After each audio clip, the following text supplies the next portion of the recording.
अभी तक आपने देखा, रात के 12 बजते ही न जाने क्यों राघव की नींद टूट गई और वो सीधे अपने बालक के कमरे की तरफ कूच कर गया। कुछ पल के लिए समय मानो रुक सा गया। बालक अभी भी उस अधजले मांस का भक्षण कर रहा था। सारे कुत्ते उसे चारों ओर से घेरे हुए थे।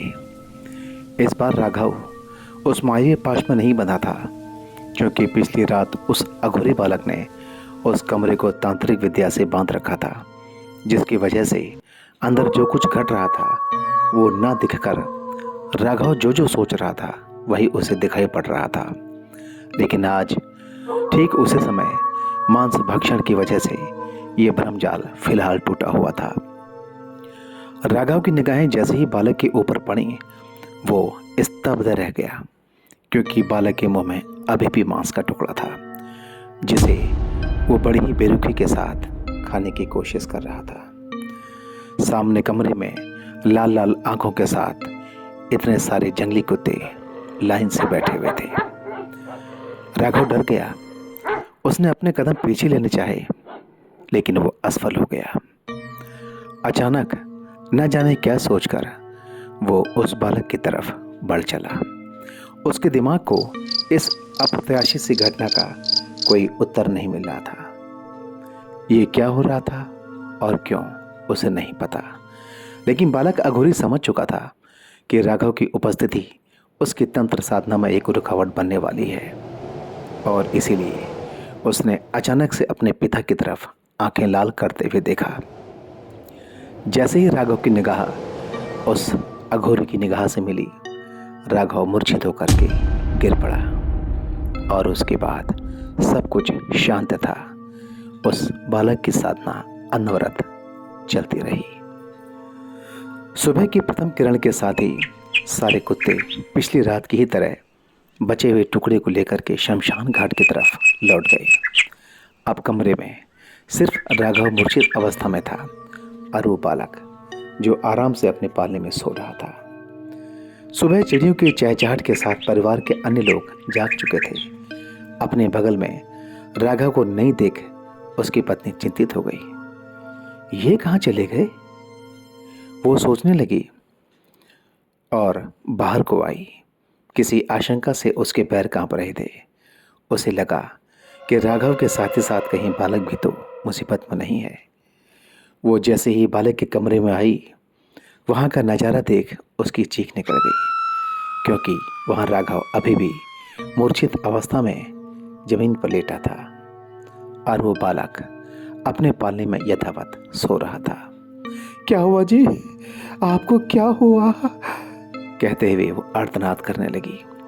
परिवार के सारे सदस्य कमरे में आ चुके थे। उन्होंने राघव के चेहरे पर पानी की छींटें डाली। मैं कहाँ हूँ, मैं कहाँ हूँ, कहते हुए राघव उठा। उसने चौंक कर सबकी तरफ देखा और पूछा, तुम लोग यहाँ क्या कर रहे हो? उसकी पत्नी कुछ कहती कि उसके पहले ही उस बालक ने, उस अघोरी ने अपना हाथ उठाया और हाथ ऊपर उठाते ही बालक की होंठों से निकला, वहीं रुक जा। ये क्या? राघव की पत्नी के आश्चर्य का ठिकाना नहीं था। आज पहली बार बालक बोला, वो भी इतना कर्कश।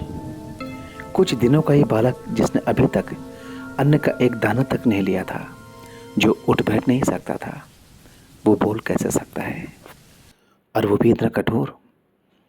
राघव की पत्नी को अपने कानों पर विश्वास नहीं हुआ। उसने एक बार पुनः पूरे कमरे को बारीकी से देखा कि ये आवाज़ उसका मतिभ्रम तो नहीं, या किसी और की तो नहीं। लेकिन कमरे में कोई नहीं था सिवाय उस बालक के और मूर्छित पड़े राघव के। राघव की पत्नी पुत्र स्नेह के वशीभूत हो दौड़कर उस बालक के पास आई और उसे ममतामयी आंखों से निहारने लगी। किसी अनहोनी की आशंका से उसके हाथ पांव कांप रहे थे। ऐसा कैसे हो सकता है? उसके होंठ मानो बड़बड़ा रहे थे। और तभी अचानक से वो बालक ठहाका मारकर हंसने लगा। मासूम सी हंसी थी उसकी, लेकिन कर्कश। राघव की पत्नी घबरा गई।